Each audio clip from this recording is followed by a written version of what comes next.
मनुष्य देह का विकास अन्न से होता है। अन्नादि भवन्ति भूतानि के अनुसार प्राणी संरचना में अन्न का प्रमुख भाग है।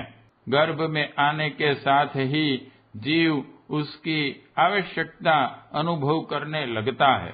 प्रारंभ में नाभि प्रदेश के माध्यम से और जन्म लेने के बाद से मुंह के माध्यम से वह अन्न ग्रहण करता है और इस तरह उसका शरीर बढ़ता विकसित होता है। अन्न के अभाव में स्थूल काया दुबली पड़ जाती है।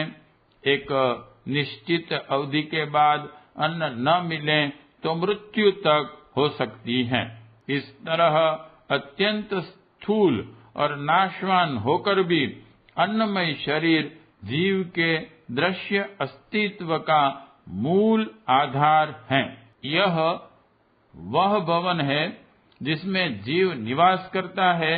यदि वह स्वच्छ, स्वस्थ और भव्य हो तो जीवन में आनंद ही आनंद है।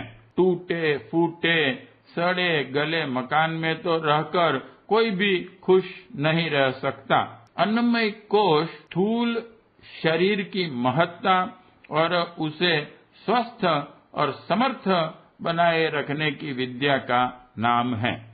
उसे न समझने वाले अज्ञानी जीव शरीर को ही सुखों का मूल मानने की भूल करते और इंद्रिय सुखों में आसक्त होते हैं। शरीर की बाह्य सज धज में दिन रात लगे रहने के कारण उसमें निवास करने वाली जीवात्मा उपेक्षित होती है। यही अन्नमय कोश में आबद्ध होता है। शरीर की वस्तु स्थिति को समझकर युक्त आहार और व्यवस्थित जीवन क्रम अपनाना ही इस कोश का अनावरण कहलाता है। अन्न से ही मन बनता है। जैसा अन्न खाया जाता है वैसा ही मन बन जाता है।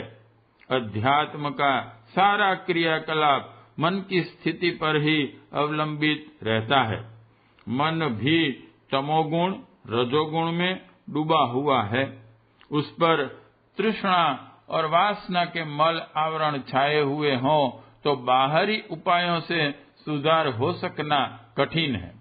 हम देखते हैं कि रोज कथा वार्ता कहने सुनने वाले और धार्मिक कर्म कांडों में देर तक लगे रहने वाले व्यक्ति भी दुर्भावनाओं और दुष्प्रवृत्तियों को चरितार्थ करते रहते हैं। यह आश्चर्य की बात है कि जिसे धर्म का पर्याप्त ज्ञान है, जो दूसरों को भी ज्ञान का उपदेश देता है, वह अपने व्यावहारिक जीवन में अधर्म का आचरण करता रहता है। विचार करने पर उसका एक ही कारण प्रतीत होता है कि व्यक्ति का अंतःकरण मानसिक स्तर ही वह मर्मस्थल है जहाँ से प्रेरणाएं और प्रवृत्तियां उत्पन्न होती हैं। बनावटी ढंग से आडंबर के रूप में मनुष्य कुछ भी कहे या करे, वस्तुतः उसकी प्रवृत्तियां उसी दिशा में अग्रसर होगी जैसी कि उसकी मनोभूमि बनी हुई है। मनोभूमि के सुधारों में स्वाध्याय और सत्संग बहुत सहायक होता है। उपासना तथा दूसरे धार्मिक कर्मकांडों का भी बहुत कुछ असर होता है, पर सबसे अधिक प्रभाव अन्न का होता है। जिस प्रकार का जिस स्तर का आहार किया जाता है उसी तरह का मन बनता है।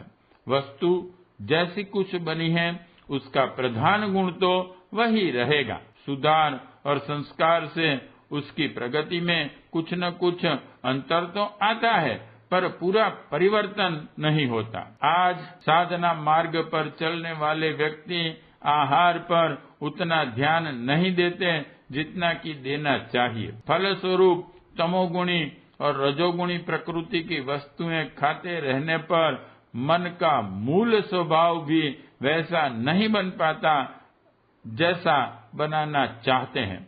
स्वाध्याय सत्संग में उस पर नियंत्रण तो रहता है, पर जब कभी भीतर से कामना और वासना का प्रबल वेग उत्पन्न होता है तो उस बाह्य नियंत्रण को तोड़ फोड़ कर मनुष्य को दुष्कर्म में प्रवृत्त कर देता है। दुष्प्रवृत्तियां रुक नहीं पाती। इस कठिनाई का एकमात्र हल यह है कि श्रेय पथ का पथिक अपने आहार पर सबसे अधिक ध्यान दें। पंचकोशी गायत्री उपासना का आरंभ अन्नमय कोश की शुद्धि से ही होता है। नींव पक्की न हुई तो आगे ऊंची दीवार उठाने और उसे स्थायी बनाने का कार्यक्रम सफल हो सकेगा। जो व्यक्ति जिह्वा के गुलाम है, चटोरेपन ने जिन्हें अपने वश में कर रखा है, स्वादेंद्रिय पर जो नियंत्रण नहीं कर सकते, शुद्ध आहार की प्राप्ति में जो कष्ट और असुविधा उठानी पड़ती हैं, उसे सहन कर सकना जिनके वश की बात न हो, उन्हें योगाभ्यास, आत्मोत्कर्ष, लक्ष्य की पूर्ति, स्वर्ग, मुक्ति जैसे स्वप्न नहीं ही देखने चाहिए। अध्यात्म शूरवीरों का मार्ग है। साधना को संग्राम कहा गया है। इसमें षड रिपुओं के चक्र व्यूह को तोड़ने के लिए घनघोर युद्ध करना पड़ता है। गीता में श्री कृष्ण ने धनुर्धर अर्जुन को जिस महाभारत में प्रवृत्त किया है, वह वस्तुतः आंतरिक शत्रुओं से लड़ने का ही प्रशिक्षण है। अपनी दुर्बलता से लड़ पड़ने का प्रबल पुरुषार्थ किए बिना जीवन मुक्ति की विजय वैजयंती धारण कर सकना किसी के लिए भी संभव नहीं होता। वाङ्मय 13 गायत्री की पंचकोशी साधना एवं उपलब्धियां। लेखक पंडित श्री राम शर्मा आचार्य जी। अगर आपको हमारी यह वीडियो पसंद आई हो तो इसको लाइक करें, कमेंट और शेयर जरूर करें। साथ ही हमारे YouTube चैनल ऋषि चिंतन को सब्सक्राइब कर बेल आइकन भी दबाएं ताकि आपको आने वाले वीडियोस की नोटिफिकेशंस मिलती रहें। धन्यवाद।